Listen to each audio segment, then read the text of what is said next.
Hey everybody, welcome to another video from Rebellion Ranch. Today we're going to talk about breeding program management. Got a question in that basically asked, with a large herd, do we do anything to control which animals breed with each other? There's many approaches, obviously, to breeding management, like everything on a farm or a ranch. We've tried several, ranging from strictly managed to a more laissez-faire approach.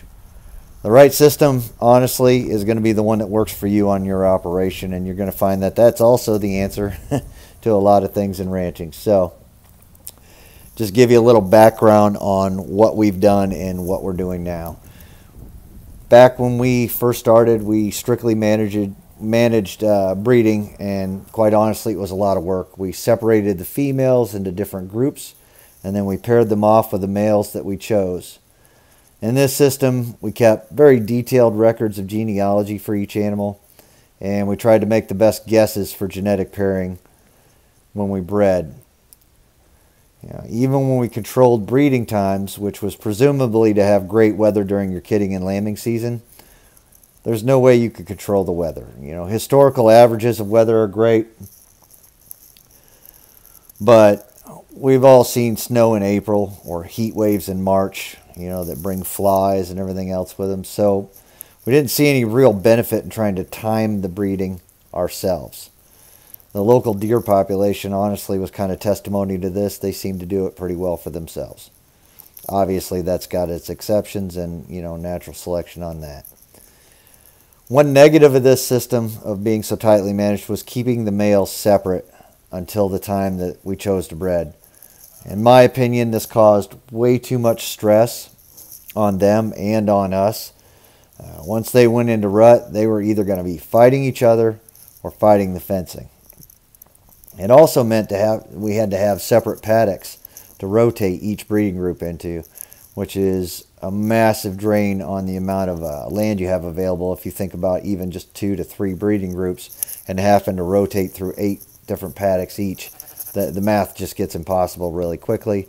It also meant separate water sources, separate mineral. Essentially, all of your labor was magnified by the number of breeding groups, and all of your resources were divided by the number of breeding groups. So that's just my take on that. On at least one occasion, all this extra effort was washed away in a moment when a buck finally decided that he was going to break through into another breeding group. And I don't care what kind of fence you have. When the electric has maintained them in the past, we've seen that.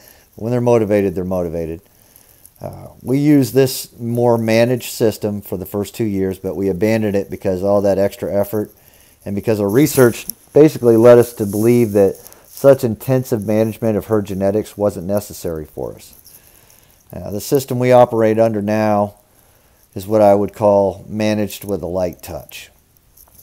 And that means that our males and females, they graze with each other throughout the year, and nature pretty much determines when they breed and when they bear their offspring.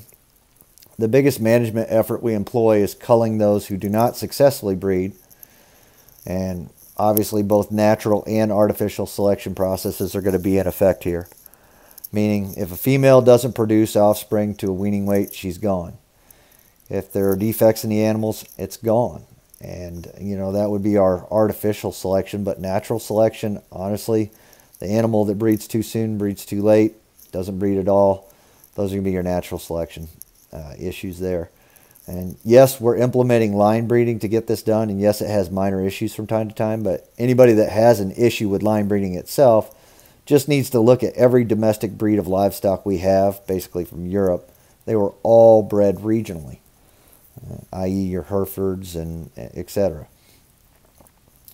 Being a student, huge fan of the field of genetics, I've come to realize there's so many factors at play, so many genes that act on genes, and epigenetics with your environment acting on genes, that the best thing that we could do is simplify the process and select for positive traits and select against negative traits, with our prime metric always being reproduction. Now, the best way that I've found thus far is to use this metric here that I'm going to talk about. When this is just an example, don't get too hung up on the exact numbers. when we have a minimum body weight of, say, 100 pounds for a ewe and a maximum weight of, say, 175 pounds, and then we track the percentage of her body weight that she can produce in offspring by October 1st, or pick your target date. Just make sure it's the same for your, your entire group.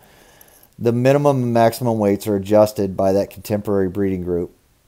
But the basic idea is we're looking for a ewe that produces about 2 lambs, adding up to 120% or better of her body weight. Now, it doesn't matter to me if she has 2 lambs that hit that 120% or 3 that hit that 120%, but we're looking for that percentage of her body weight. Now, this limits a female from being selected that's extremely small, your little miniature breeds, and producing 3 small kids that don't add up to any real market value, or one that's so large that she consumes a ton of resources but only produces like 160-pound lamb. Now, this is the simplest metric and system that I've been able to come up with. I'm sure somebody else has got a better approach out there, and like I said, you got to do what works for you.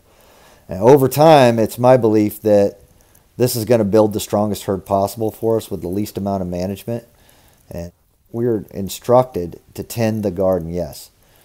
But a stranglehold of micromanagement is never healthy in any system. So there's a huge difference between tending, as our Creator intended us to do, and just choking all the life out of the system and being hyper,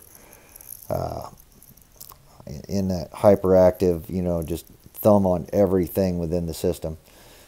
It's not healthy. I've seen it in companies, in livestock systems, etc. So, it's just not a good approach in my mind. I really appreciate y'all watching these videos, and really love your questions and comments. Keep them coming in. God bless you all, and I hope you found some value out of this video. And if you have anything to add to it, please leave it in the comments. God bless you all.